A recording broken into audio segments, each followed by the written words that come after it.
Hello everyone, at ito nga yung araw ng aming pag-uwi noon sa Pilipinas. Late uploading na po itong aking video.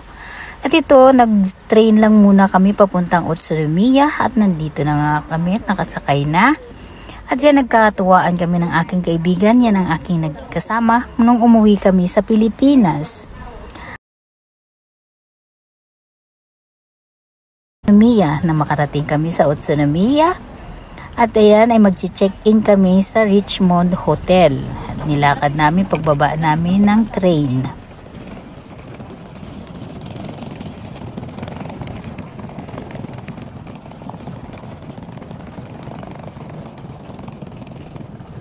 Bihira lang kasi pumunta sa Utsunomiya, kaya parang mga inosente. At ito nga ang unang Richmond Hotel na pinuntahan namin, napakataas na building.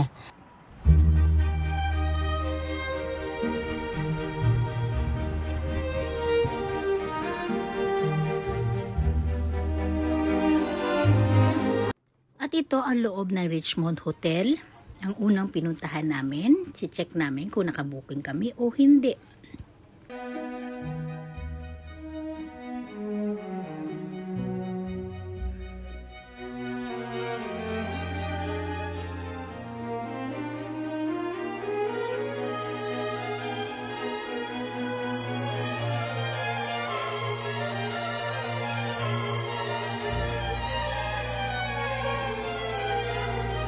At paglabas ng elevator at ayan ang bumungad sa aking mga mata. Ang ganda ng loob ng Richmond Hotel, ay pang-rich talaga.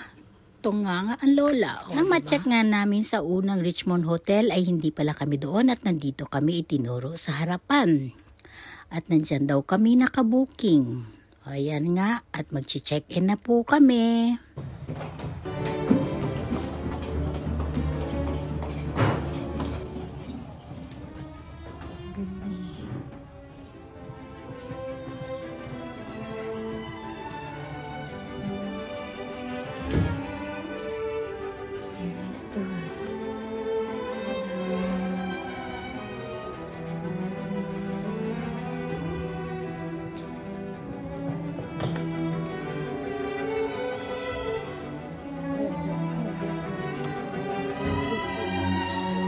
Yung friend ko ay lagi siya nag-check-in dyan sa Richmond Hotel, pero pagdating sa pagpasukan sa loob ng elevator ay nakalimutan kung paano gagamitin ng card. O ayan, open na doon saan sabi naglalagay.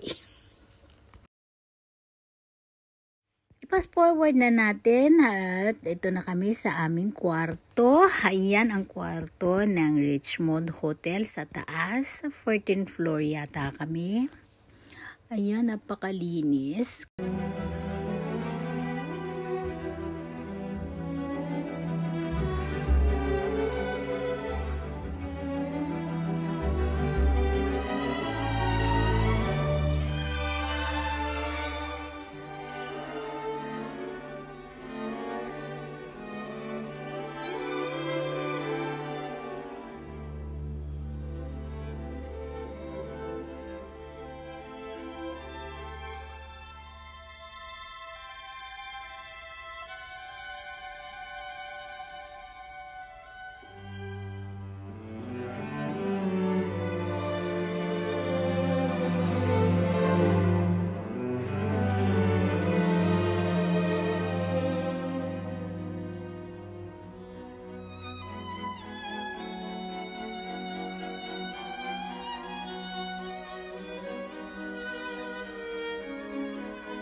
Relax kami konti.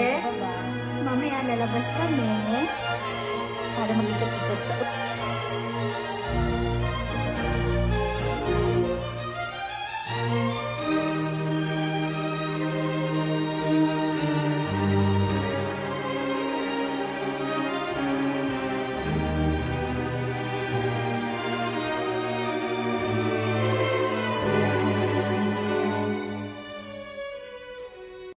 Pag ang rules and regulation ay sinusunod, talagang safety naman ang mga tao. Tingnan nyo ang bus, huminto talaga kasi alam niyang merong dadaan na tao. O diba, ang sarap gayahin. Diyos ko, nung umuwi ako ng Pilipinas, Mariose, pasensya na lang po. Grabe.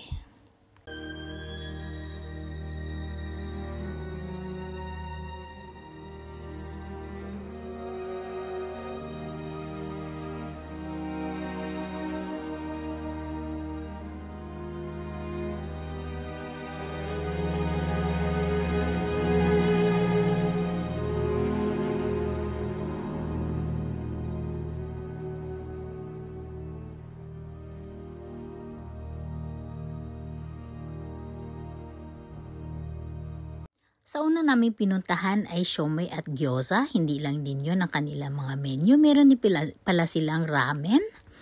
Pero ang tinikman namin muna ang siomai at gyoza. Hindi na kami kumain ng ramen at yan. May one shot. Siyempre, isa kaya. O, diba? Nung magstay kami sa Utsunomiya at nag-ikot-ikot, na feel ko talaga na, wow, ganito pala ang pasaya mo ang sarili mo, nakakain ka ng mga gusto, nakakainin mo at nakagala ka kung saan mo gusto. At ayan, ang na-feel ko talagang free ako ng araw na yan. Pagkatapos namin dyan, eto, nagpunta rin kami sa ibang izakaya or yakitori or izakaya yata. Yan, dyan at nag-trip din kami dyan. Pumunta kami dyan. Bago ako pumunta dyan o kumuha ng video, ay tinanong ko muna doon sa staff kung pwedeng kumuha ng video. At paalam kami at dyan ipakita ko sa inyo ang loob. O, yan.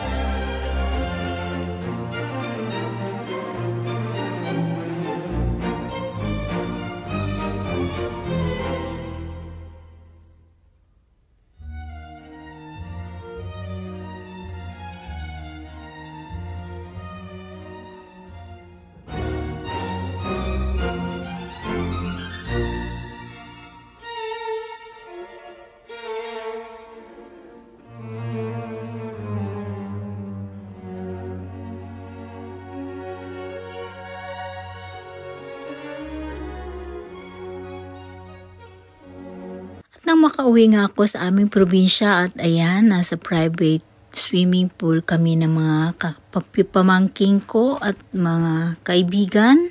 Kami-kami lang kasi nga wala naman sumama na marami sa akin. Nag-trip lang naman ako mag-swimming pool kami kasi medyo sa sobrang init. Gusto ko magbabad sa lamig-lamig na tubig. Pero mainit-init ang tubig nila dyan. Malapit lang sa aming lugar yan. 9 years akong hindi nakauwi ng probinsya namin pero saglit lang ako dahil sa maiksi lang ang aking bakasyon. Hindi ko masyadong na-enjoy ang aking araw o panahon sa aming probinsya. Hindi ko pa nga napuntahan ang aming mga kaibigan at ang mga kaklase ko noon. Pero wala akong magagawa kasi may obligasyon ako para bumalik sa Japan. At ito, pagkatapos po dyan sa swimming pool na yan, ay umuwi na kami noon sa Maynila. Andito kami ngayon sa alam naman ninyo lang kung saang lugar yan. Diba? Mall of Asia. Pauwi na kami na next day, kaya nag-shopping na kami ng aming mga pasalubong. Kaya pumunta kami sa Mall of Asia kasi doon kami nakastay sa condominium.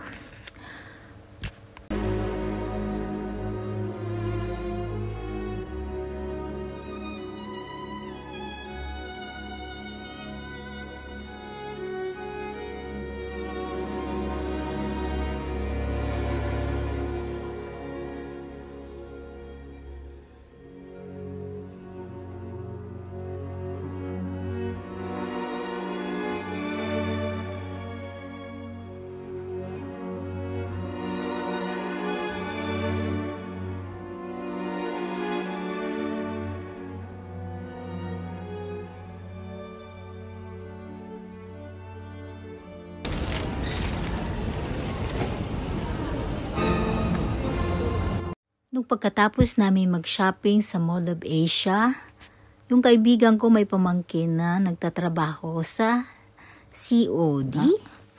First time ako nakapunta sa casino na yon at tuwan-tuwa ako.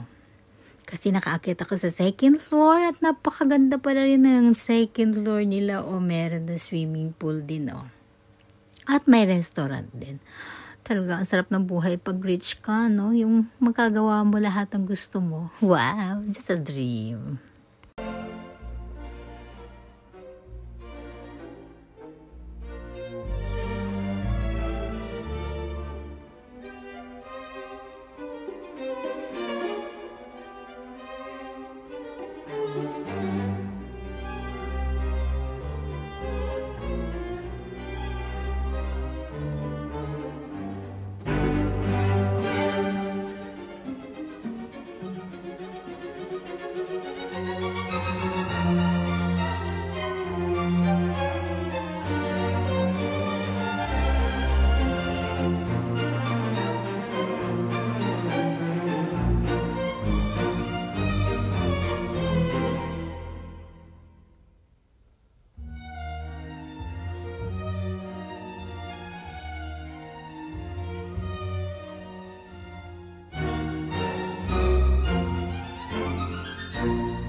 Thank you for watching. See you again.